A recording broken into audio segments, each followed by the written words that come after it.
Assalamualaikum warahmatullahi wabarakatuh. Perkenalkan, nama saya Muhammad Diva Firanda Rizky, nomor BP 1801072027 dari kelas 3A D3 Akuntansi.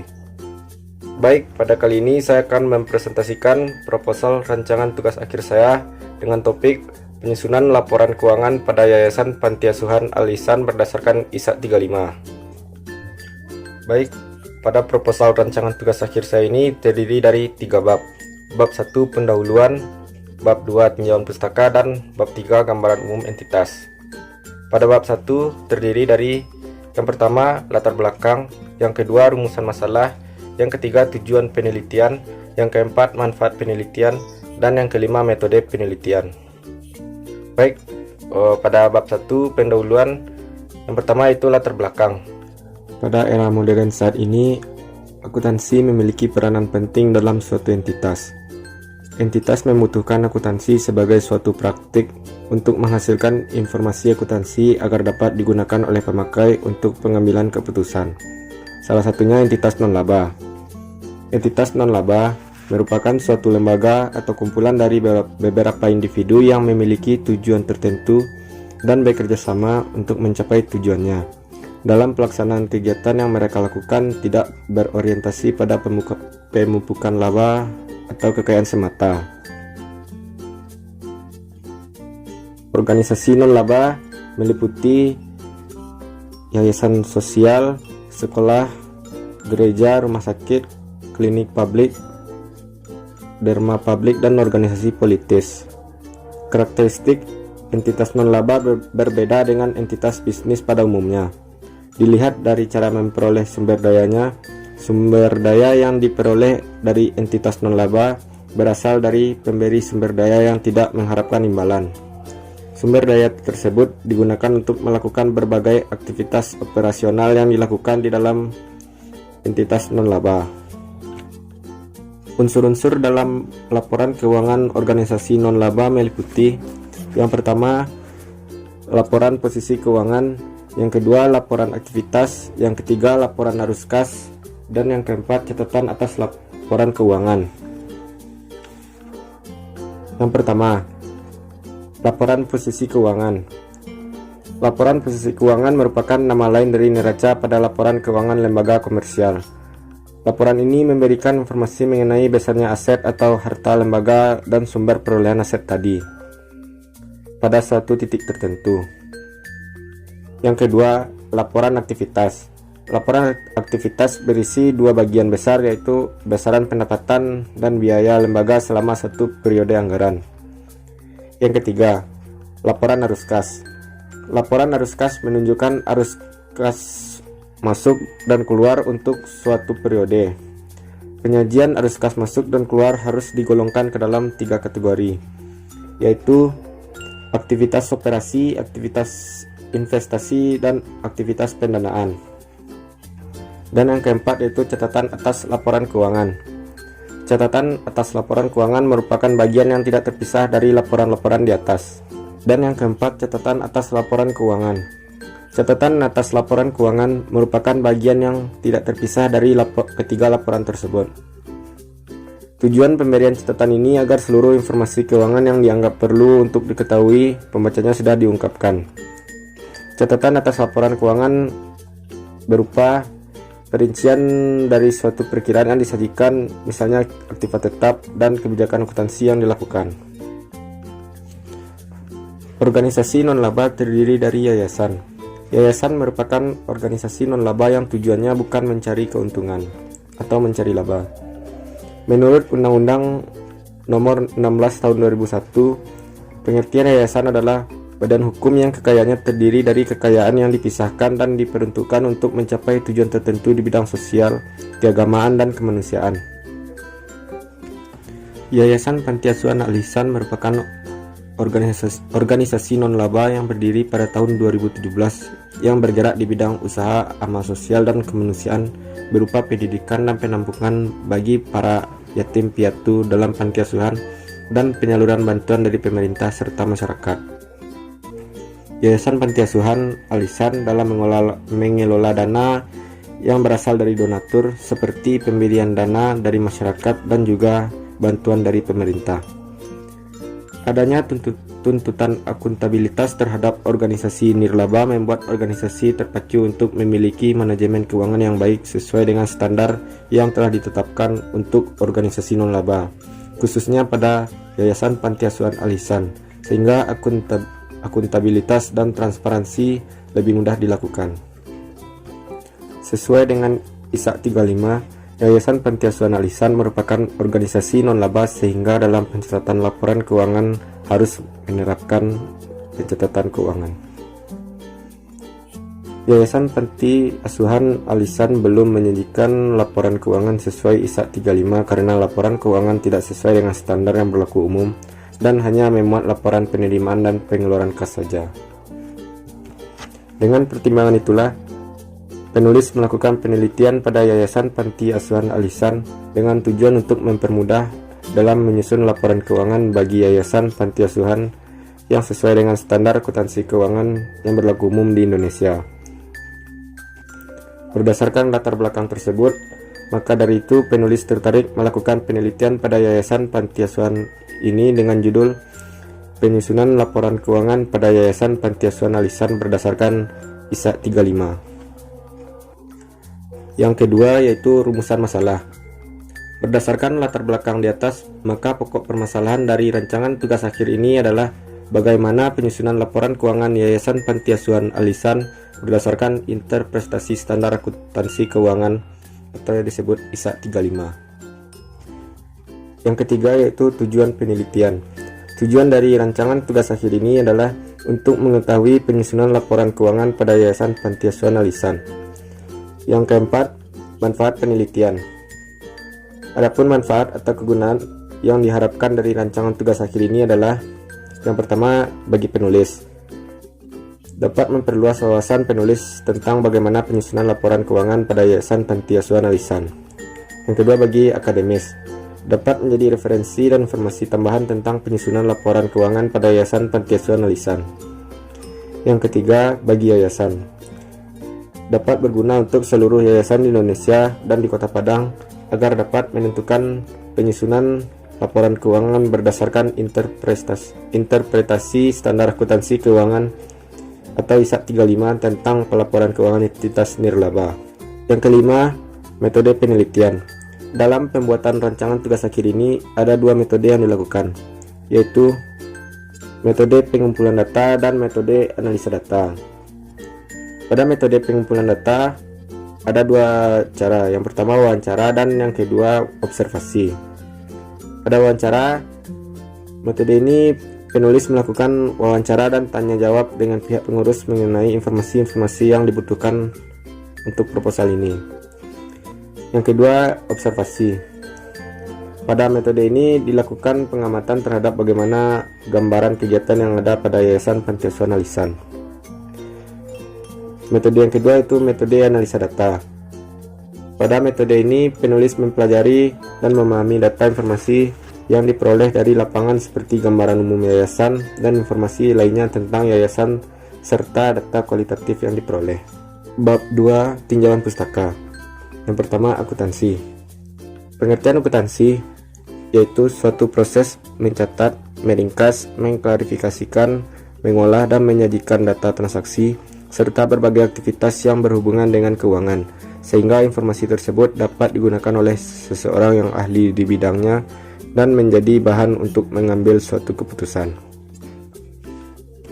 Yang kedua yaitu tujuan akuntansi.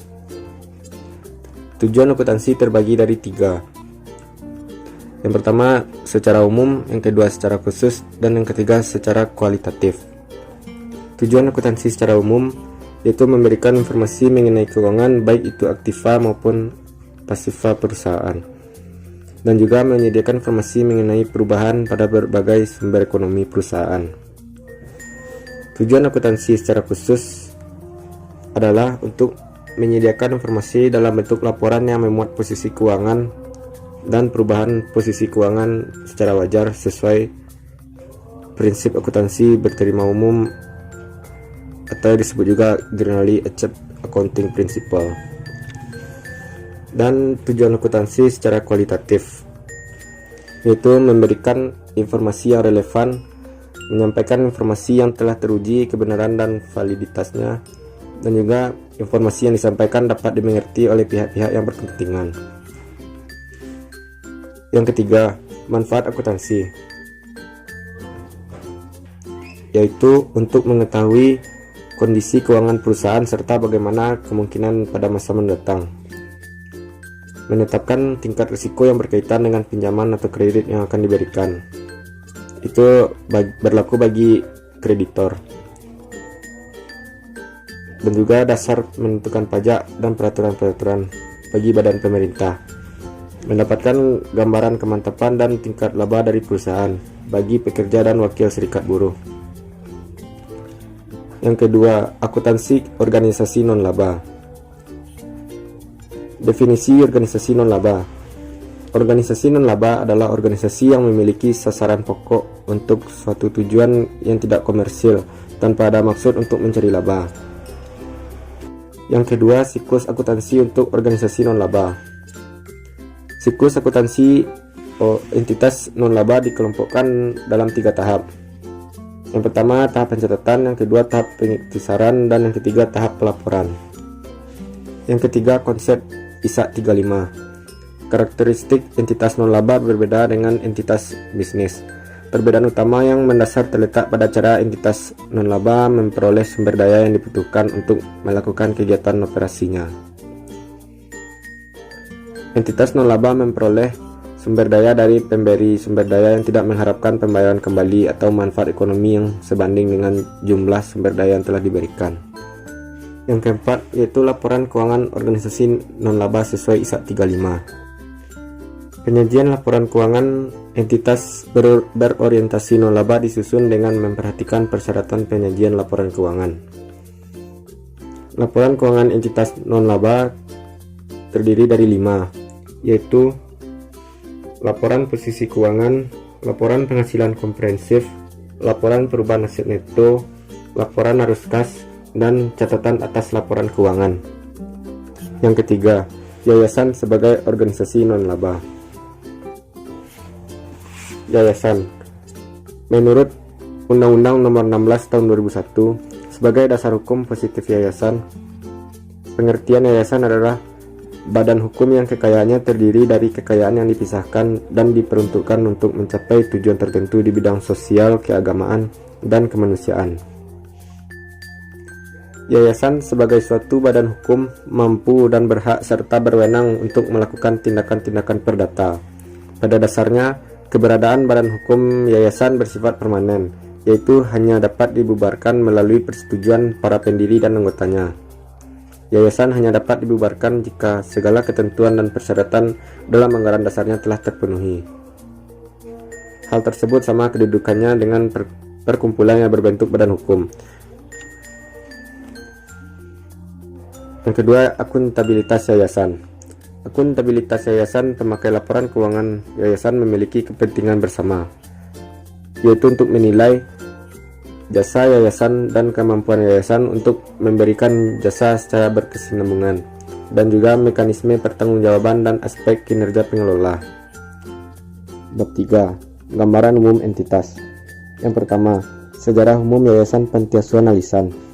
Panti Asuhan Alisan yang beralamat di Jalan Gajah Mada, nomor 1 samping Polsek Nanggalo Padang.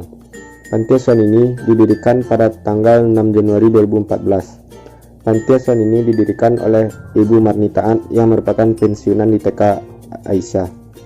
Asal mula Ibu Marni mendirikan panti ini karena banyaknya anak-anak yang datang menemui Ibu Marni setiap harinya untuk meminta dana. Ibu Marni ini memberikan dana dari uang pribadinya kepada anak-anak yang tidak mempunyai tempat tinggal yang layak.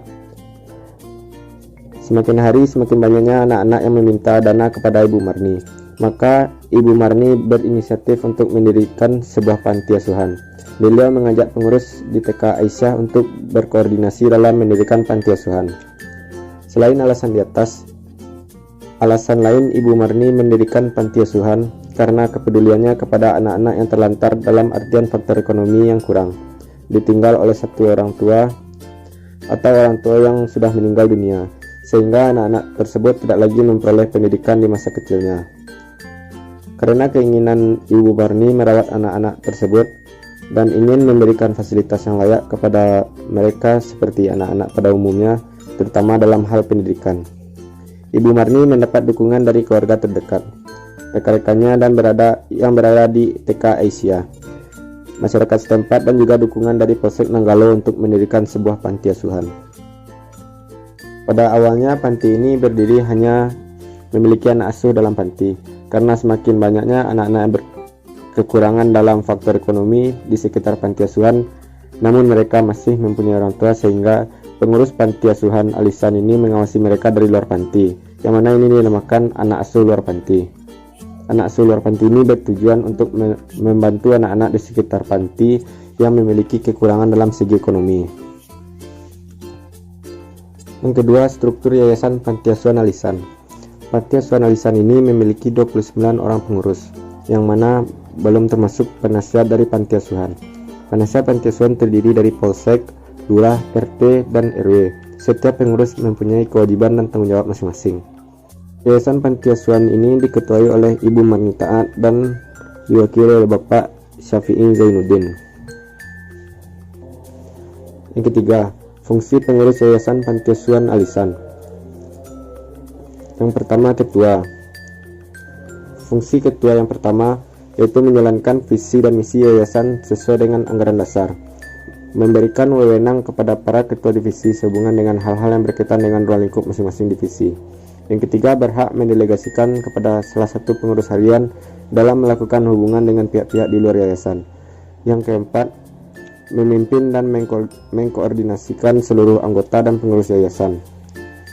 Yang kelima, mengkoordinasikan program kerja yayasan baik perencanaan, pelaksanaan, evaluasi maupun pertanggungjawaban. Yang kedua, wakil ketua, yaitu mendampingi dan membantu ketua umum dalam melaksanakan tugas-tugas yayasan dan menggantikan peran ketua jika ketua berhalangan hadir dalam rangkaian kegiatan yayasan. Fungsi ketiga yaitu fungsi sekretaris, yaitu mengatur dan menertibkan pengorganisasian administrasi yayasan, mengatur pengelolaan, pemeliharaan, dan inventarisasi barang-barang milik yayasan, bertanggung jawab atas terselenggaranya kegiatan operasional harian yayasan, dan juga berhak dan mempunyai wewenang mendokumentasikan serta mengarsipkan semua surat-surat masuk maupun keluar. Yang keempat, bendahara. Bendahara mempunyai fungsi yaitu bertanggung jawab atas pengelolaan keuangan yayasan. Yang keempat, visi dan misi Yayasan Panti Asuhan Alisan. Visinya yaitu menjadikan anak asuh yang beriman, bertakwa, solehah, berkarakter, dan berilmu pengetahuan secara mandiri menuju satu abad Indonesia. Misinya yaitu untuk mewujudkan visi tersebut, Panti Asuhan merancang langkah-langkah konkret misi Panti Asuhan Alisan Padang. Yang pertama, memberikan pelayanan sosial yang prima kepada anak asuh.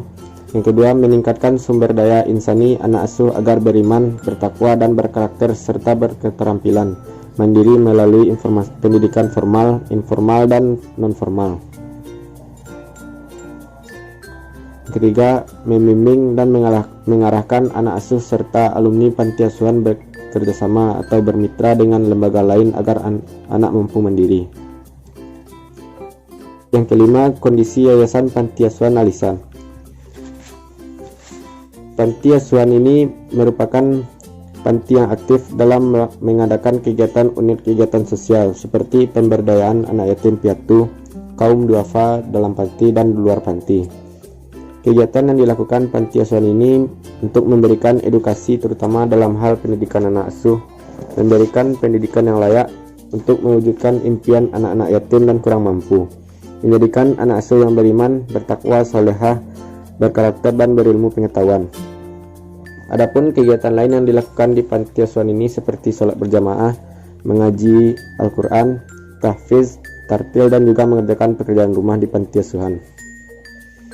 Panti asuhan yang berada di Kecamatan Nanggalo Padang ini berdiri di atas tanah seluas 250 meter persegi yang merupakan hak milik sendiri dari Yayasan Panti Asuhan Alisan. Panti asuhan ini memiliki anak asuh sebanyak 55 orang, dan pengurus panti sebanyak 17 orang.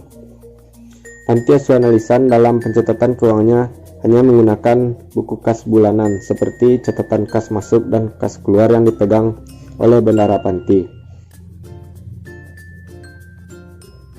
Sumber dana bagi panti asuhan ini dari donatur tetap bulanan sebanyak 38 orang. Ada juga dana hibah dari masyarakat setempat. Baik, cukup sekian presentasi proposal rancangan tugas akhir saya. Apabila ada salah kata dan janggal, saya mohon maaf. Wabillahi taufiq wal hidayah. Assalamualaikum warahmatullahi wabarakatuh.